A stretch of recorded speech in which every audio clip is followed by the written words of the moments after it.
Unfortunately, ladies and gentlemen, as of today, the U.S. stock market unfortunately has seen its worst days in the in the weeks since the 1st of 2025. Let's take a look at this new reporting, this by CBS News.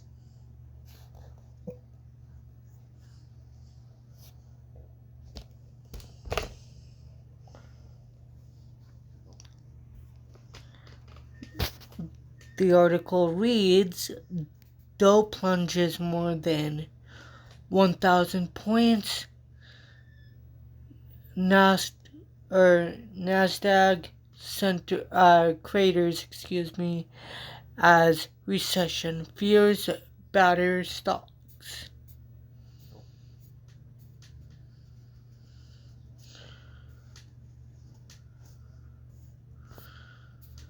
And the article reads, U.S. stock cratered Monday amid growing U.S. economic concerns and after President Trump declined to roll out a recession that investors worry could be triggered by his aggressive trade policies. After falling more than 1,000 points in afternoon trade, the Dow Jones Industrial Average ended at 41,921%, down 890 points or 2.1%. The president's trade war with China heated up on Monday as Beijing began implementing retaliatory tariffs on a range of American farm products for which China is the largest market.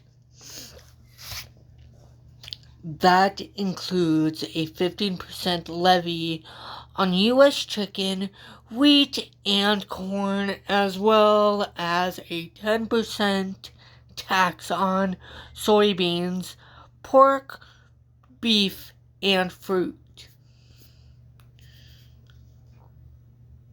Ontario, Canada's most populous province, on Monday also said it is adding a 25% surcharge to all electricity exports sent to the U.S. as part of that nation's response to the White House's tariffs on Canadian products.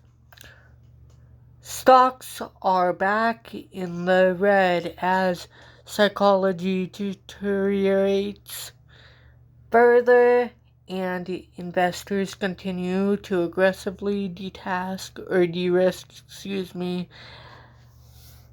said Adam Christopherly, who is a market analyst at Vital Knowledge, who wrote midday update.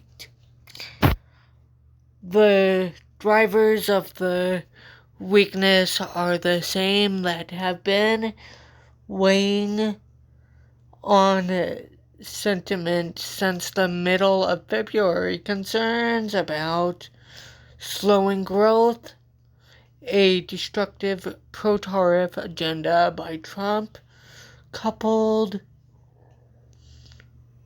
with a high economic financial pain threshold among White House officials and valuations. Nasdaq, already in correction mode, gets slammed.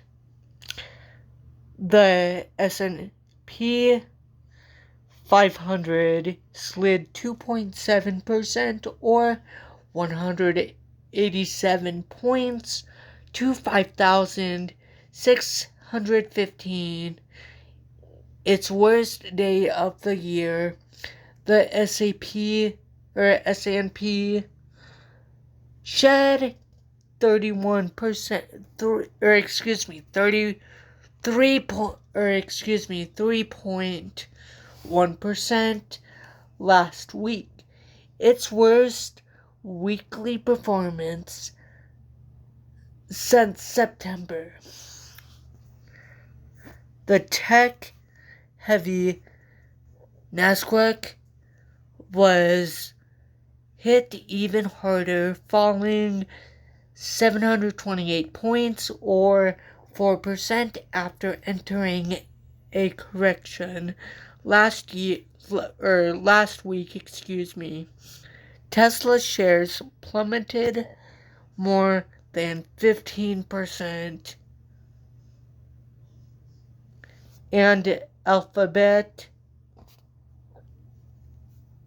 Apple, and Nvidia each lost about 5%.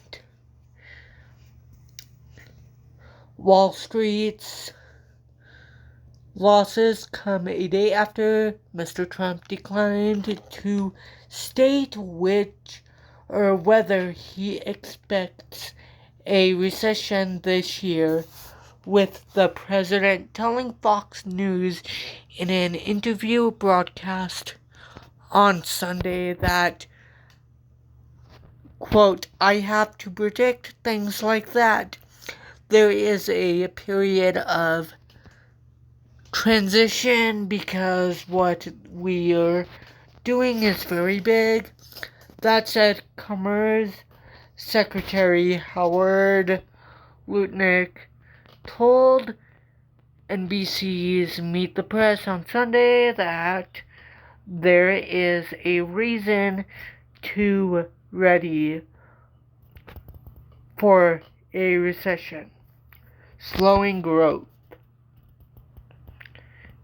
Goldman Sachs on Monday said it was downgrading its economic growth forecast for 2025, previously 2.4% to 1.7%, citing the strongest headwinds resulting from the Trump administration's trade policies.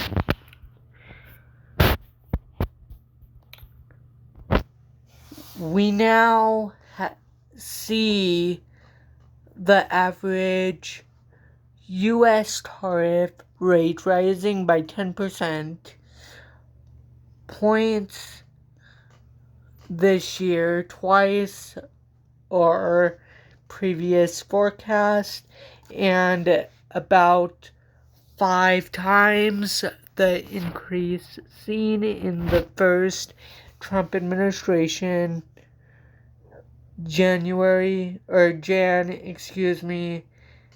Hatzios, who is the chief economist, Goldman, in a note to investors, the Trump administration last week imposed 25% tariffs on imports from Canada and Mexico before pausing the levy days later for goods covered under the U.S.-Mexico-Canada agreement.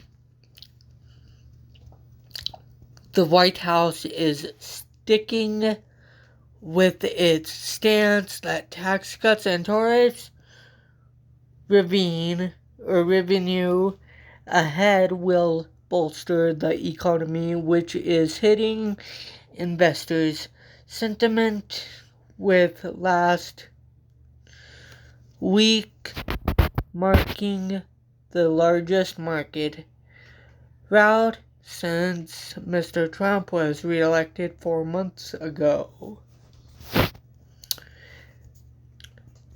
The S&P continued its fall from a record high in February, with strategies cautioning of ongoing stock volatility amid uncertainty about U.S. trade policy, tariffs, and inflation.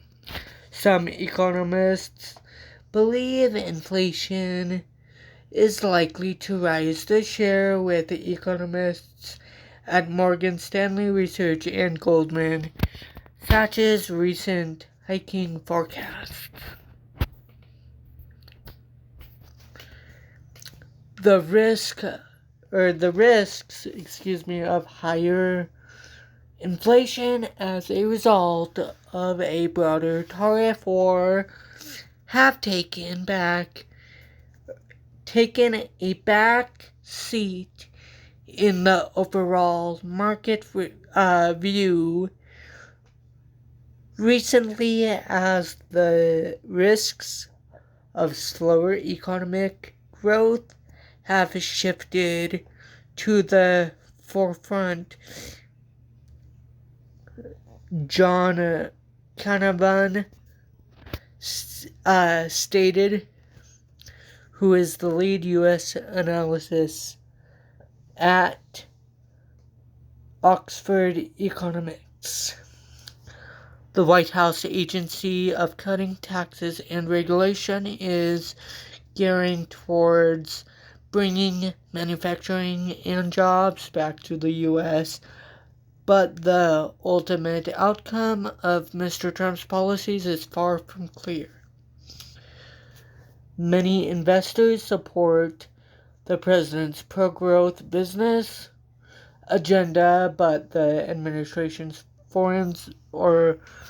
frenetic approach to policymaking is unsettling, according to Michael Aron, who is the chief investment strategist at the State Street Global Advisors.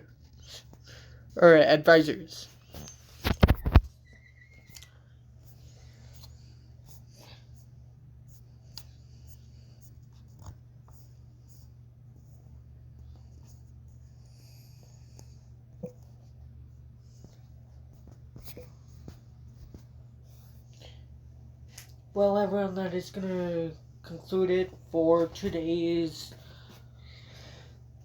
video. If you guys did enjoy today's video, please make sure that you like, comment, share, and subscribe. A couple things before we end today's video is,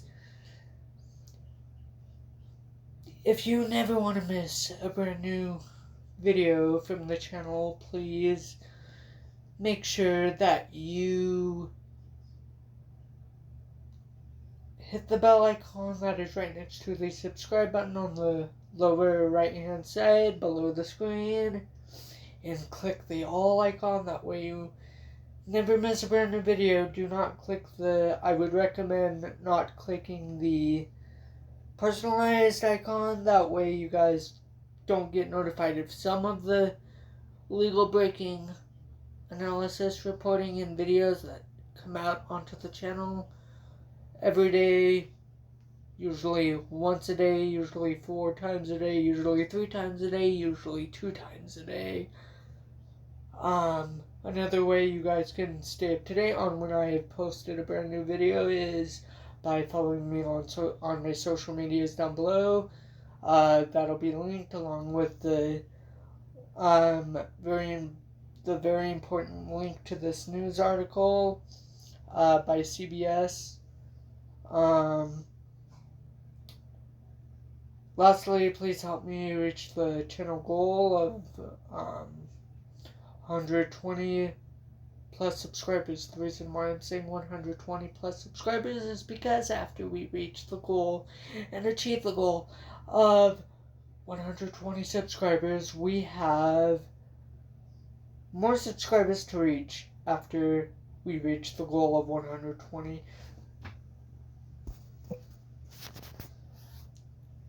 subscribers. That is all that I have for today's video, ladies and gentlemen. Please stay positive and please stay safe. And I will talk to you guys in the next legal breaking reporting analysis video.